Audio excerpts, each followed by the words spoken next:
পশ্চিমবাংলার দক্ষিণ প্রান্তে একটা ছোট্ট গ্রাম চন্দনপুর।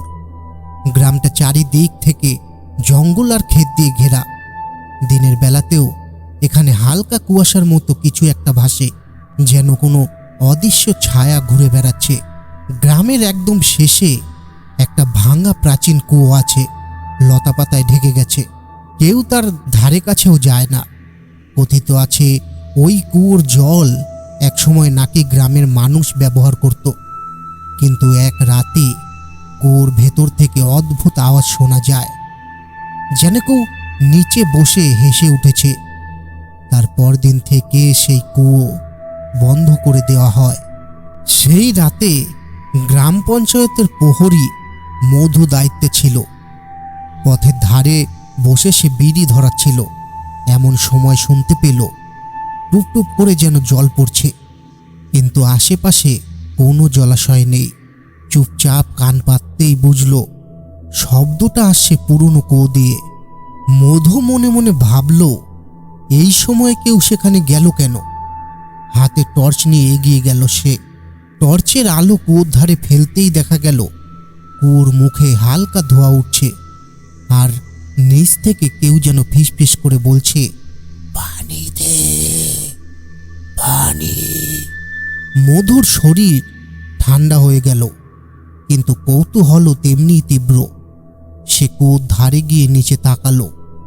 টর্চের আলো পড়তেই জল দেখা গেল না, বরং মনে হলো নিচে অন্ধকারের ভেতর কেউ তাকিয়ে আছে তারই দিকে।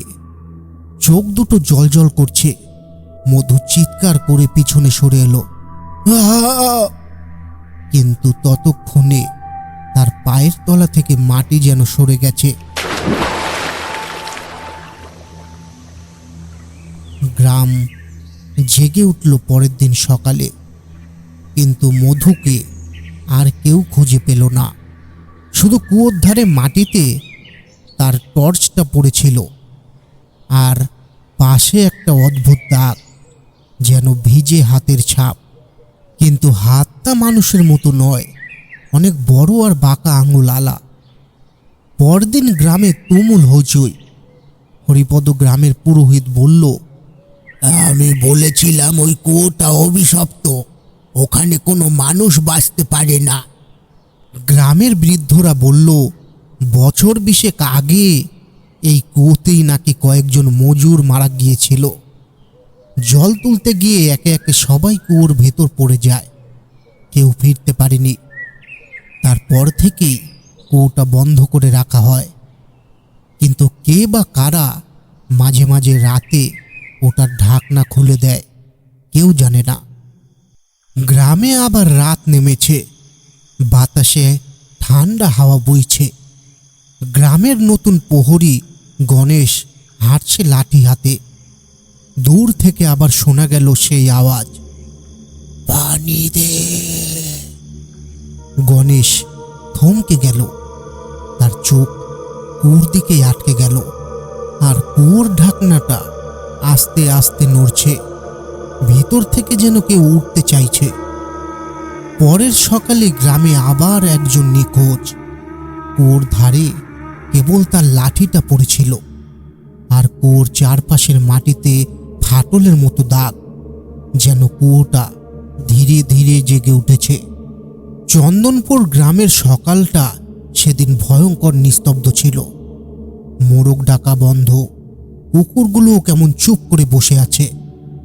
মধু আর গণেশ দুজন মানুষ হারিয়ে গেছে একই কুয়োর কাছ থেকে। গ্রাম যেন শ্মশানের মতো শান্ত। গ্রামের চৌরাস্তায় বিশাল অশ্বত্থ গাছের নিচে বসেছে সবাই। পঞ্চায়েত প্রধান রঘুনাথ বাবু বললেন, এভাবে চলতে থাকলে মানুষ এখানে থাকতে পারবে না। কুয়োর ভিতরে আসলে কি আছে সেটা জানতে হবে। সবাই চুপ। একজন বলল, ওই কুয়োর কাছে গেলেই বিপদ, পুরোহিত মশাই তো বলেছে ওটা অভিশপ্ত। তখনই এক গম্ভীর কণ্ঠ ভেসে উঠল, অভিশাপ মানি না, মানুষ হারিয়ে যাচ্ছে কারণ অন্য কিছু আছে ওখানে। সে ছিল বিজয়, গ্রামের প্রাক্তন বনরক্ষী, বয়সে প্রায় 40। সাহসী, কিন্তু তার চোখে এমন একটা আগুন যেন কোনো দুঃস্বপ্নের সঙ্গে লড়াই করতে এসেছে। রঘুনাথবাবু বললেন, বিজয়, তুমি কি তাহলে কুয়োটা পরীক্ষা করবে? বিজয় মাথা নাড়ল। আমি একা নামবো না, আরও দুজন লাগবে। তখন এগিয়ে এলো নরেশ আর বিপ্লব। দুজনেই গ্রামের শ্রমিক, শক্তপোক্ত দেহ, কিন্তু মুখে ভয়ের ছায়া। সন্ধ্যার আগে তিনজন মশাল, দড়ি আর বাঁশ নিয়ে কুয়োর কাছে এলো। লতাপাতা সরিয়ে কুয়োর মুখ দেখা গেল। ঢাকনাটা মাটির সঙ্গে জোড়া ছিল না, কিন্তু যেন ইচ্ছে করে বারবার খুলে রেখেছে। বিজয় নিচু গলায় বলল, দড়িটা বেঁধে রাখো, আমি প্রথমে নামবো। কিছু দেখলে চেঁচিয়ে বলবো। বিপ্লব নিচু স্বরে বলল, তুই পাগল নাকি বিজয়? ওখানে কেউ গেলে আর ফিরে আসে না। বিজয় শুধু বলল, তাই তো যাচ্ছি, কারণ জানতে হবে কেন। তারপরে ধীরে ধীরে নামতে লাগলো সে। মশালের আলো কুয়োর দেয়ালে পড়ে টলমল করছে। ভেতরে নামার সঙ্গে সঙ্গে ঠান্ডা হাওয়া বইতে লাগলো, আর একটা সোদা পচা গন্ধ উঠল, যেন পুরনো মাটির সঙ্গে মানুষের ঘামের গন্ধ মিশে গেছে। প্রায় 20 হাত নিচে নেমে বিজয় একটা চৌবাচ্চার মতো জায়গায় পা রাখল। মশালের আলো ঘুরিয়ে দেখল ওর নিচে একটা গুহার মতো ফাঁকা পথ।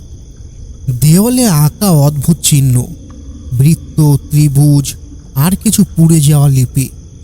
মনে হচ্ছিল যেন কেউ বা কিছু একসময় এখানে পূজা করত। বিজয় চিৎকার করে উপরের দিকে বলল, এখানে নিচে একটা পথ আছে, আমি যাচ্ছি ভিতরে। নরেশ আর বিপ্লব তাকিয়ে রইল, ভয় আর কৌতূহলের মিশ্রণে। বিজয় মশাল হাতে হাঁটতে লাগলো ভিতরের অন্ধকারে। পথটা স্যাঁতসেঁতে, ছাদের ফাটল থেকে জল পড়ছে টুপটুপ করে। হঠাৎই মশালের আলো পড়ল এক জিনিসে, একটা মানুষের কঙ্কাল দেওয়ালের সঙ্গে ঠেস দিয়ে বসে আছে। হাতের হাড়গুলো ছড়িয়ে আছে, মুখে যেন যন্ত্রণার ছাপ, আর মাটিতে লেখা রক্তে কিছু শব্দ, ওকে জাগিও না, ও ঘুমোচ্ছে। বিজয়ের গলা শুকিয়ে গেল। হঠাৎ কানের পাশে শব্দ, পানি দে। সে ঘুরে তাকালো, কিন্তু কেউ নেই। মশালটা কাঁপতে শুরু করলো। তারপর এক ঝটকায় মশাল নিভে গেল। পুরো গুহা ডুবে গেল ঘন কালো অন্ধকারে। বিজয় টর্চ জ্বালাতে গিয়ে দেখল আলো পড়ছে এক জোড়া চোখে। ওগুলো স্থির হয়ে তাকিয়ে আছে তারই দিকে। চোখ দুটি মানুষের নয়, বিশাল জলজলে আর লালচে আগুনের মতো। বিজয় দৌড় দিতে গেল, কিন্তু পিছলে পড়ল। তার হাতে কাদা নয়, কিছুটা ঠান্ডা, পিচ্ছিল, নড়ছে। তারপর কানে ভেসে এলো অস্পষ্ট কণ্ঠস্বর, তুমি কেন এলে? আমি তৃষ্ণার্ত। মুহূর্তে বাতাস ভারী হয়ে উঠল, যেন চারিদিক থেকে কোনো অদৃশ্য দেহ ঘিরে ধরেছে তাকে। উপরে নরেশ ও বিপ্লব দড়ি টানতে টানতে বুঝতে পারল কিছু একটা হয়েছে। দড়িটা হঠাৎ ভারী হয়ে গেল। তারপর টানলে দেখা গেল দড়ি ভিজে যাচ্ছে, কিন্তু জল নয়, গাঢ় লাল তরলে। বিপ্লব চিৎকার করল, ওকে টানো, টানো ওকে। দড়ি টেনে যখন উপরে তুলল, দেখা গেল দড়িটা শেষ হয়েছে ছিঁড়ে যাওয়া গিঁটে। বিজয় নেই। রঘুনাথবাবু গ্রামে পুলিশ ডাকলেন, কিন্তু পুলিশ এসে বলল, ওটা পুরনো কুয়ো, নিচে পড়ে গেছে, হয়তো সকাল হলে নামবো। কিন্তু রাত নামতেই বাতাসে আবার সেই আওয়াজ, পানি দে, পানি। গ্রামের সবাই দরজা বন্ধ করে বসে রইল। বাতাসে ধোঁয়া আর ছাইয়ের গন্ধ। আর দূরে ওর ঢাকনাটা আবার ধীরে ধীরে নড়ে উঠল। ভিতর থেকে একটা হাত বেরিয়ে এলো, কালো, শুকনো, কিন্তু জীবন্ত। হাতে মাটির মতো দাগ, আর আঙুলের ফাঁকে লেগে থাকা সেই অদ্ভুত লাল তরল। মুহূর্তে সেই হাত ঢাকনাটা পুরো সরিয়ে ফেলল, আর ভেতর থেকে শোনা গেল একটা গম্ভীর গর্জন, যেন বহু বছরের ঘুম ভেঙে কেউ জেগে উঠেছে। সকালে গ্রামের মানুষ দেখল কুয়োর চারপাশে মাটি ফেটে গেছে, আর মাঝখানে দাঁড়িয়ে আছে বিজয়ের মশাল, কিন্তু জ্বলছে না। তার মাথায় একটা দাগ, আগুনের মতো পোড়া বৃত্ত। হরিপদ পুরোহিত শুধু বলল, ও ঘুম থেকে উঠেছে, এখন কেউ ওর থেকে বাঁচতে পারবে না। গ্রাম জুড়ে শোনা গেল দূর থেকে কুয়োর গভীর থেকে ভেসে আসা আওয়াজ, আরো পানি দে, পানি। চন্দনপুর এখন মৃত্যুপুরী। যেদিকে তাকাও মানুষের মুখে একটাই কথা, ও জেগে উঠেছে। বিজয়ের নিখোঁজ হওয়ার পর থেকে কেউ আর কুয়োর কাছে যায় না। রাতে মাঝে মাঝে শোনা যায় কুয়োর ভেতর থেকে আওয়াজ, আর মাটির নিচ থেকে উঠে আসে একটা লোহা ঘষার শব্দ, যেন কেউ নিচে কিছু বানাচ্ছে। গ্রামের বাতাসে ধুলো, গন্ধ আর এক অদ্ভুত ভার। পশুরাও এদিক দিয়ে যায় না। এক রাতে গ্রামের প্রহরী ধনঞ্জয় দায়িত্বে ছিল। বিজয়ের ঘটনার পর সে কুয়োর দিক একদম এড়িয়ে চলত, কিন্তু হঠাৎ শুনতে পেল যেন কেউ তার নাম ধরে ডাকছে, ধনঞ্জয়, নিচে এসো। সে ঘুরে তাকালো, না, কেউ নেই। তবু সেই কণ্ঠটা আবার এলো, এবার অনেক কাছ থেকে। ধনঞ্জয়, তুই তো পানি আনতে আসিস না। ধনঞ্জয়ের গলা শুকিয়ে গেল, সে পিছিয়ে গেল, কিন্তু তার পায়ের নিচের মাটি যেন কাঁপল। দেখল কুয়োর ঢাকনাটা অল্প ফাঁকা, আর ভিতর থেকে লালচে আলো বেরোচ্ছে। বাতাসে একটা ধোঁয়া, যার গন্ধ রক্তের মতো। সে দৌড়ে পালাতে গেল, কিন্তু ঠিক তখনই কুয়োর ভেতর থেকে একটা হাত বেরিয়ে এলো, ধরল তার পা, আর এক টানে তাকে নিচে টেনে নিল। একটা চিৎকার, আর তারপরই সব নীরবতা। সকালে গ্রামবাসীর ভিড় করল কুয়োর ধারে। মাটিতে দেখা গেল একটা লম্বা রক্তের দাগ, যা কুয়োর মুখ পর্যন্ত গিয়ে শেষ হয়েছে। রঘুনাথবাবু বললেন, এবার চুপ করে বসে থাকা যাবে না, আমাদের জানতে হবে ভিতরে কি আছে। তখনই গ্রামের পুরোহিত হরিপদ ধীরে ধীরে এগিয়ে এলো। তার হাতে একটা পুরনো কাঠের বাক্স। বাক্স খুলতেই দেখা গেল কিছু তাম্রপাত, ধুলো মাখা প্রাচীন, যার উপর খোদাই করা লিপি। হরিপদ বলল, এই কুয়োটা খনন করেছিল 136 বছর আগে এক রাজা, রুদ্রনারায়ণ সিংহ। ওর প্রাসাদ এখন জঙ্গলে পড়ে আছে। সে জল তুলতে গিয়ে নিজের প্রজাদের দিয়ে এই কুয়োর নিচে একটা অর্ঘ্যকক্ষ তৈরি করেছিল, যেখানে রক্ত বলির মাধ্যমে এক তৃষ্ণার্ত দেবতাকে সন্তুষ্ট করা হতো। কথা শেষে গ্রামের সবাই চুপ। বাতাস ভারী হয়ে গেল। হরিপদ চালিয়ে গেল কথা, সেই রক্ত পিশাচু সত্তা নাকি প্রতিজ্ঞা করেছিল, যতদিন কুয়ো থাকবে ততদিন প্রতি 100 বছর পর পর সে নিজের তৃষ্ণা মেটাবে। রঘুনাথবাবু কাপা গলায় বললেন, মানে এখন সেই 100 বছর পেরিয়ে গেছে? হরিপদ মাথা নাড়ল। হ্যাঁ, আর তাই ও ফিরে এসেছে। বিকেলের দিকে নরেশ আর বিপ্লব, যারা আগের বার বিজয়ের সঙ্গে ছিল, সিদ্ধান্ত নিল এবার তারা কুয়োর ভেতরে নেমে বিজয়ের মৃতদেহ খুঁজে আনবে। পুরোহিত হরিপদ তাদের দিল কিছু গঙ্গা জল, লাল ধূপ আর তাম্র তাবিজ। সে বলল, যদি কোনো ছায়া দেখতে পাও, এ দিয়ে বৃত্ত এঁকে নেবে। রাত নামতেই তারা দড়ি, মশাল, গঙ্গা জল নিয়ে কুয়োর কাছে গেল। বাতাসে তখন রক্তের গন্ধ। কুয়োর ঢাকনা আগের মতোই খোলা ছিল। নরেশ প্রথমে নামল, তারপর বিপ্লব। কুয়োর নিচে পৌঁছে তারা দেখল পথ রাস্তা বদলে গেছে। আগে যেদিকে বিজয় গিয়েছিল এবার সেখানে রক্ত ভেজা মাটি আর চারপাশে মানুষের হাড় ছড়ানো। বিপ্লব কাপা গলায় বলল, ও সব পশুর হাড় হবে। কিন্তু ঠিক তখনই একটা হাড় নড়ে উঠল আর ধীরে ধীরে সেই হাড়ের গাঁটে গাঁটে মাংস গজাতে শুরু করলো। একটা মুখ ফুটে উঠল, চোখ দুটো আগুনের মতো, মুখ দিয়ে রক্ত ঝরছে আর গলা ফাটিয়ে বলল, তোমরা পানি দিতে আসনি? নরেশ চেঁচিয়ে উঠল, গঙ্গা জল দে। বিপ্লব মাটিতে বৃত্ত আঁকলো আর ছিটিয়ে দিল গঙ্গা জল। অমনি গুহার ভেতর চিৎকার, ধোঁয়ার একটা গর্জন, পুরো কুয়ো কেঁপে উঠল। তারা দৌড়ে ফিরে এলো দড়ির দিকে, টানতে লাগলো নিজেকে উপরে। ঠিক মুখের কাছে পৌঁছে দেখল উপরে দাঁড়িয়ে কেউ একজন দড়িটা কেটে দিল। তারা পড়ে গেল নিচে অন্ধকারে। বিপ্লব জ্ঞান ফেরার পর দেখল সে এক বিশাল কক্ষে শুয়ে আছে। চারপাশে পাথরের দেওয়াল, মশালের আলোয় দেখা যাচ্ছে অদ্ভুত চিত্র, মানুষের রক্তে স্নান করানো আর এক অদ্ভুত প্রাণী যার মুখে কুয়োর মতো গভীর গর্ত। তার সামনে দাঁড়িয়ে আছে সেই সত্তা, কালো পচা চামড়া, চোখ লালচে, মুখে রক্ত টপ টপ পড়ছে। সে ধীরে ধীরে বলল, আমি রুদ্র নারায়ণের তৃষ্ণা।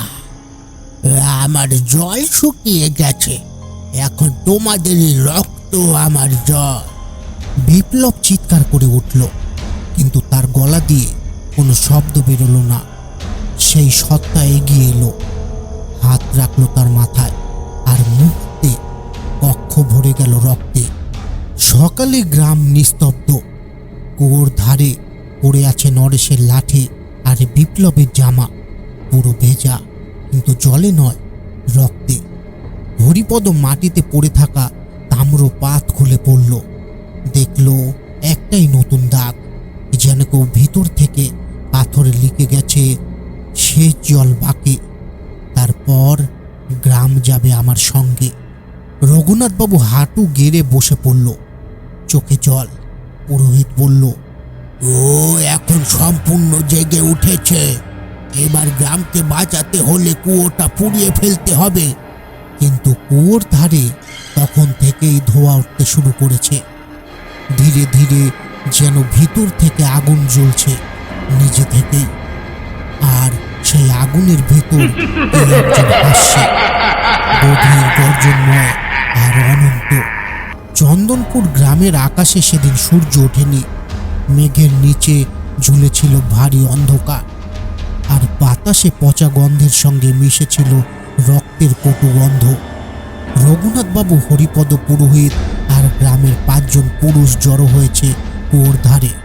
সবার চোখে ভয়, মুখে ক্লান্তি। 3 জন মানুষ হারিয়ে গেছে, বিজয়, নরেশ, বিপ্লব, আর গত রাতে আবার এক প্রহরী নিখোঁজ। হরিপদ গম্ভীর গলায় বলল, ওকে থামাতে হলে কুয়োটা ধ্বংস করতে হবে, আগুনে পুড়িয়ে দিতে হবে, যাতে ওই অভিশপ্ত আত্মা মুক্তি পায় অথবা ধ্বংস হয়। গ্রামের পুরনো ভান্ডার থেকে তেল, শুকনো কাঠ, ধূপ সব জোগাড় করা হলো। পুরোহিত মন্ত্রপাঠ শুরু করলে, আর বাকিরা কুয়োর চারপাশে জ্বলন্ত মশাল গেঁথে রাখল।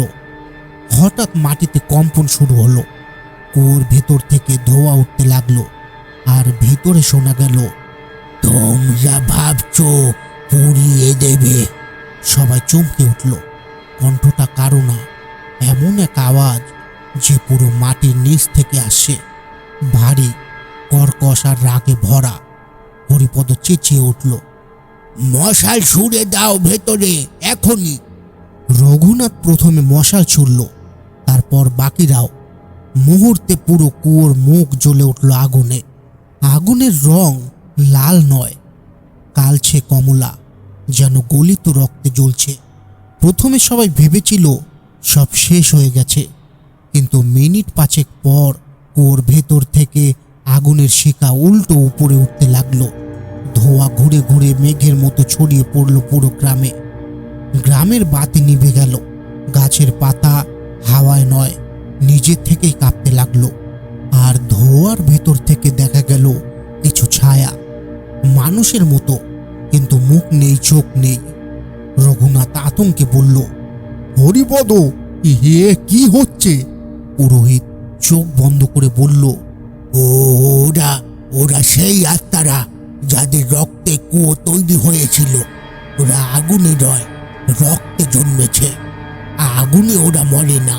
ঠিক তখনই কুয়োর ভেতর থেকে এক ঝলক আগুন ছিটকে পড়ল। এক ঝলক আলোয় সবাই দেখল একটা কালো ছায়া উঠেছে উপরে, মুখে রক্ত, গলা পুরো, আর চোখে আগুনের লেলিহান শিকা। সে গর্জে উঠল, আমাকে জ্বালালে, এখন আমি তোমাদের আগুনে পোড়াবো। হরিপদ মন্ত্র চালিয়ে যেতে লাগলো, কিন্তু মাটির নিচ থেকে বিশাল আওয়াজ। কুয়োর চারপাশ ফেটে গেল। আগুনের সঙ্গে বেরিয়ে এলো রক্তের ঢল, যেন পৃথিবীর নিচে কোনো লাভার নদী ফেটে উঠেছে। রঘুনাথ দৌড়ে পালাতে গেল, কিন্তু পা পিছলে পড়ল আগুনে ভেজা কাদায়। চিৎকার করে উঠল।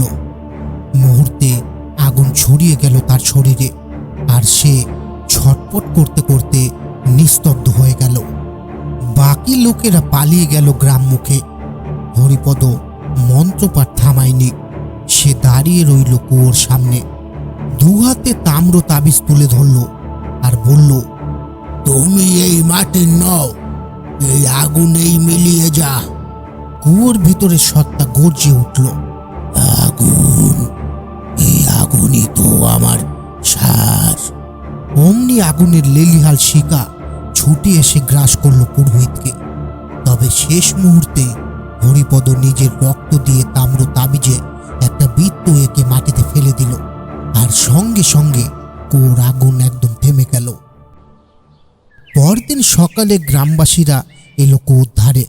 চারপাশে পোড়া গন্ধ ছাই, আর মাটিতে লালচে দাগ। কুয়ো এখন ঠান্ডা, নিস্তব্ধ, কিন্তু কেউ কাছে যেতে সাহস পেল না। কুয়োর পাশে পড়েছিল একটা অর্ধেক পোড়া তাম্র তাবিজ। ওর উপর লেখা, ও ঘুমোচ্ছে, কিন্তু আগুনের নিচে নয়, রক্তের তলায়। বাতাসে তখন গরম ধোঁয়া ভেসে বেড়াচ্ছে, আর দূরে কোথাও কুয়োর গভীর থেকে ভেসে এলো একটা মৃদু শব্দ, আরো পানি, পানি দে। রাত্রি তখন গভীর, বাতাসে অদ্ভুত ঠান্ডা, যেন কোনো অদৃশ্য ছায়া চারপাশে ঘুরে বেড়াচ্ছে। মেঘে ঢাকা আকাশের ফাঁক দিয়ে একফালি চাঁদের আলো কেবলমাত্র কুয়োর পাড়ে এসে পড়েছিল। রঘু এখন আর আগের মতো নেই। তার চোখে ঘুম নেই, মুখে ক্লান্তি, আর শরীর জুড়ে কেবল একটাই অনুভব, অভিশপ্ত সেই কুয়োটাকে টানছে। গত কয়েকদিন ধরে সে কুয়োর স্বপ্নে ডুবে আছে। স্বপ্নে সে শুনতে পায়, রঘু, ফিরিয়ে দে যা তুই নিয়েছিলি। কিন্তু রঘু কিছুই নেয়নি। সে শুধু জানতে চেয়েছিল এই কুয়োতে এমন কি রহস্য লুকিয়ে আছে যা সবাইকে গ্রাস করে ফেলে।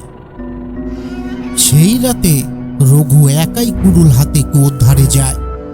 গ্রামের কেউ আর ওদিকে পা রাখে না। সবাই বলেছিল ওখানে গেলে ফিরে আসা যায় না। রঘু কুয়োর কাছে পৌঁছাতেই বাতাস হঠাৎ থেমে যায়। চারদিক অন্ধকার, কেবল তার লণ্ঠনের আলো দুলছে। সে তাকিয়ে দেখে কুয়োর পাথরের গায়ে প্রাচীন কিছু খোদাই করা লেখা আছে। মোষের নিচে অক্ষরগুলো আধ ভাঙা, কিন্তু রঘু পড়ে ফেলল, এখানে যিনি অন্যায় রক্ত ঢেলেছে তিনি ফিরে পাবেন তারই পরিণাম। রঘু বুঝতে পারল এ কুয়ো অভিশপ্ত নয়, বরং প্রতিশোধের স্থান। এখানে বহু বছর আগে গ্রামের জোরদার জমি দখলের জন্য কয়েকজন শ্রমিককে মেরে এই কুয়োয় ফেলে দিয়েছিল।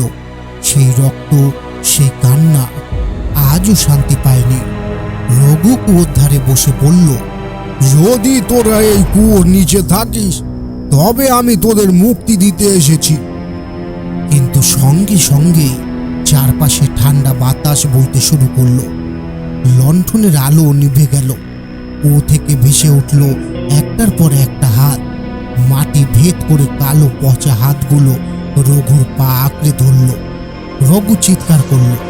উড়ুল ঘুরিয়ে হাতগুলো ছিঁড়ে ফেলতে লাগলো, কিন্তু যতই সে লড়ে কুয়ো তাকে আরো কাছে টানতে লাগলো। তার মাথায় তখন ভেসে উঠল পুরনো গ্রামের পণ্ডিতের কথা। অভিশাপ মুক্ত করতে হলে রক্তের বিনিময়ে রক্ত দিতে হবে। রঘু বুঝল তার রক্তই সেই বন্ধন ভাঙবে। সে নিজের হাতের কবজি কেটে দিল। রক্ত গড়িয়ে কুয়োর জলে পড়ল। এক মুহূর্তে বাতাস থেমে গেল। কুয়োর জল ফেনিয়ে উঠল। তারপর সম্পূর্ণ নিস্তবতা। পরের সকালে গ্রামের লোকজন কুয়োর পাশে এসে দেখে রঘু নেই। শুধু তার কুড়ুলটা পড়ে আছে, আর কুয়োর ধারে পাথরে নতুন খোদাই। অভিশপ্ত তো মুক্ত হয়েছে, কিন্তু আমি রয়ে গেলাম পাহারায়। তারপর থেকে কুয়োর জল কখনো শুকোয় না। গ্রামের মানুষ বলে রঘুর আত্মা এখন সেই কুয়োর প্রহরী, যেন আর কেউ কখনো সেই অন্ধকারের রহস্য উন্মোচন না করে। তো কেমন লাগলো বন্ধুরা আজকের গল্পটা? গল্পটা যদি ভালো লেগে থাকে তাহলে আমাদের চ্যানেল সত্যি ভৌতিক কাহিনীকে সাবস্ক্রাইব করতে ভুলবে না, আর পাশে থাকা বেল আইকনটি টিপে দিতেও ভুলবে না, কারণ আমরা কোনো গল্প ছাড়লে সবার প্রথমে তোমাদের কাছে পৌঁছে যাবে। শীঘ্রই আরেকটি গল্প নিয়ে তোমাদের সামনে উপস্থিত হব। ততক্ষণের জন্য তোমরা সবাই ভালো থাকবে।